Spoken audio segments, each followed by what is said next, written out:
I think it's vital to involve them, and probably on reflection, I would say involve them right at the beginning, right at the concept.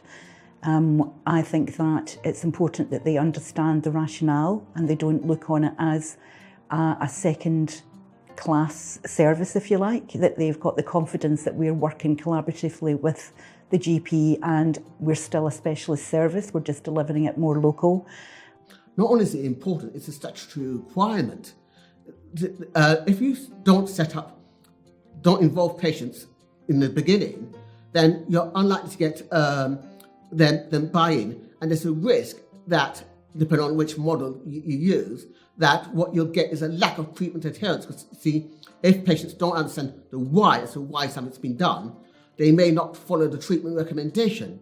So buy-in is important. It's really important, I think, to get patients involved at the beginning to develop those clinic letters or appointment letters so that the language used is meaningful to them and that they know why they're coming, where they're going to, and why they're not going to the secondary care hospital that they previously went to.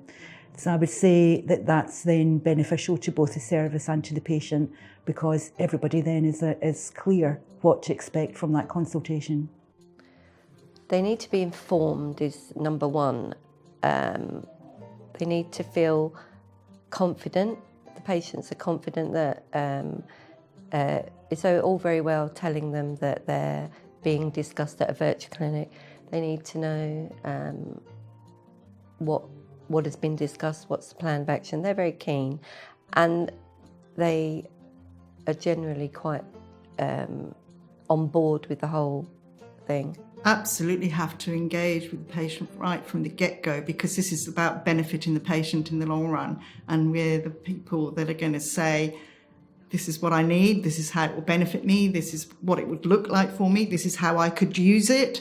So unless you've got that conversation and that dialogue going with us as patients, how do you know?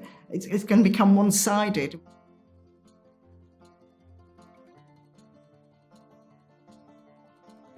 I think that patients can get involved in any comms, so writing sort of little blogs for GP websites, for CCG websites. I think that patients coming to any engagement events is really powerful, because they can then inform the audience as to their experiences and being a user of the service, and obviously work with us in co-designing the service and future service developments.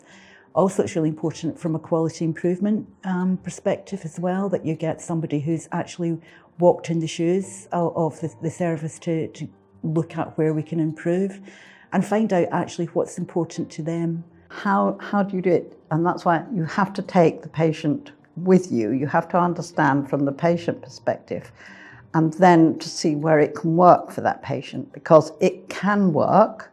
There are good things in it.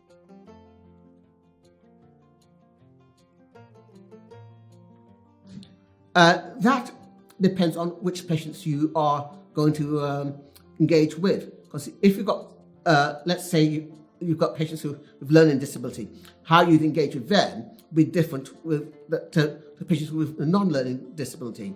So, and also if patients who've got language difficulties, like English not being their first language, how you'd engage with them will be different.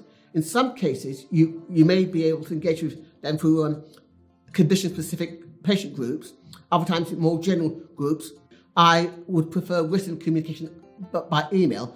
Others who aren't as comfortable with emails might want everything in writing, or you might want to go through a patient group, or like the local health watch.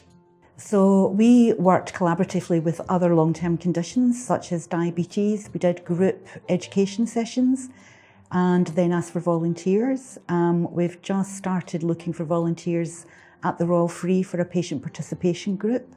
We've got the Kidney Patients Association, so basically tapping into those groups that have already expressed an interest to get involved. We've also got a newsletter that we send around the kidney unit, and again, patients can access that on the Freenet too, so they know what's going on.